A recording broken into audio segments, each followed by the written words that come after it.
Next slide.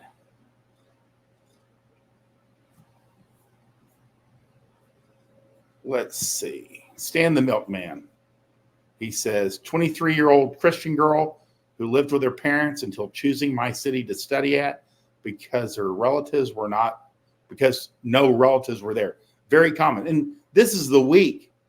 This is the big week on college campuses because it's the first week that girls are away from their family and there's nobody keeping an eye on them. No one knows them yet.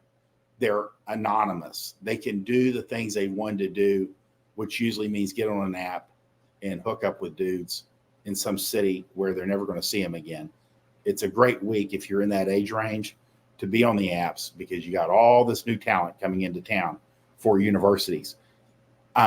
Girls know that's their experimental. They're like, I'm going to experiment, sexually experiment for the first 2 years of college, and then I'm going to find a serious boyfriend, hopefully get married the summer after college. That's the plan.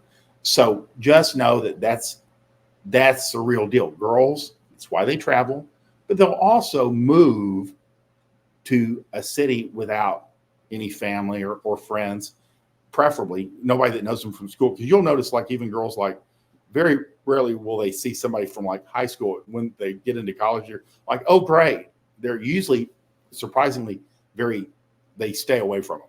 It's just one of those weird things where dudes are like, hey, what's up, for somebody that's from their town. Girls tend to avoid because, again, they're doing things that they don't want people at home to find out about. They have a different reputation. But Stan the Milkman, that's very astute. And again, this is one of those things where in our world, we see things a little bit different. We pick things up differently and don't bother mentioning it to other people because they won't understand. They'll be like, no, she just doesn't have any family or friends here. She just moved here. She said she really liked the university. You know, every university, they're interchangeable. So just know that the knowledge you carry is very specialized and most people wouldn't. And you're absolutely correct in your assumptions. But no one else will believe it other than guys that know. Environment matters. Next slide. Last slide. Environment matters. You want to put yourself in an environment where it's easy to be successful. An average looking guy with some game can literally fuck himself to death in a medium large U.S. city. Look for the holy grail combo of what we've seen best is state capital with a large university. Examples are Madison, Wisconsin, Austin, Texas. Don't start with, oh, there's all these liberal. There's so many fucking people. None of it matters. None of the politics. She's going to give up her politics anyways when you start fucking her every other day. All that's going to go out the window. So state capital, which means affluent and smart. Big university, which means young, relatively affluent, and smarter than average. So and volume and city, they can be anonymous. They can get on an app and hook up, and you're the one they're hooking up with. But environment matters because if you stay in a small town, and I didn't know this, in the beginning because I had not dealt with that many people. But again, girls are super careful that come from small because their reputation, their grandma knows everybody. They know the same 3 guys worth fucking, and and they can't like screw it up. And their girlfriends have dated them, or it's their best friend's brother. So you have to like look at environment. You need volume. You want to put yourself in an environment where it's easy to be successful. And I really got this from like a business guru named Dan Kennedy, and I noticed it in fitness in our gyms. You can take like a personal trainer, a coach, and you can put a very well-earning, great salesman, great personality, all the right stuff, but you put him in a gym that's in kind of like the bad part of town. Most people coming in are kind of broke or they don't have any disposable income.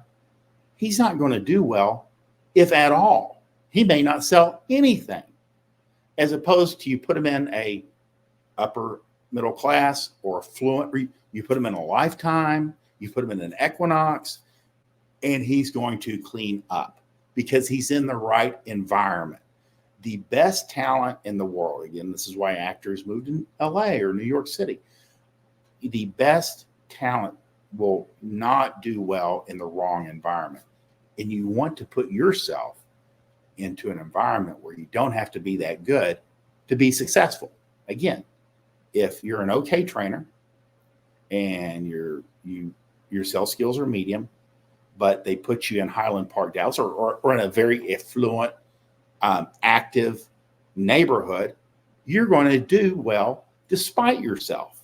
And what's funny is that you do well despite yourself, and you become confident, and you will actually have enough time to get good. You know, I see guys start badly, but then they build their skills and they're having wins. Again, they're winners. What they're doing works. Sometimes what they're doing shouldn't work, but it does anyway. But what's important is that they're in the right environment and they're getting wins, and everyone is successful. Everyone wins that way. But again, if you're looking for chicks, you want to put yourself in the right place, which usually is a city, because there's just more people, and single girls tend to move to cities. It's going to be tougher in smaller environments. You put yourself in the military, it's going to be even harder. If you work on an oil rig, offshore oil rig, 2 weeks on, 2 weeks off, it's going to be tougher. Not impossible, tougher. Again, as opposed to if you're a bartender, which I always use as an example. If you're a bartender in a large city at a college night spot, or a bar right next to you're going to do great. You can have Down syndrome and you're going to turn out just fine. You know, it doesn't matter. But again, your environment matters. Use it. Think about it. If you're not doing well, sometimes you need to look around and say, is it me or is it where I'm at? And sometimes it's not your skills, but it's where you're standing. So I hope you guys have an excellent Wednesday. I appreciate you watching. Sorry I didn't get to any questions. We were definitely on a really tight timeline today, but I got to everything that I wanted to convey. And I will go through the questions, see if there's something we can carry over. And I'll be back here at 7 a.m. Central Standard Time on Friday morning. Hope you guys have a good day.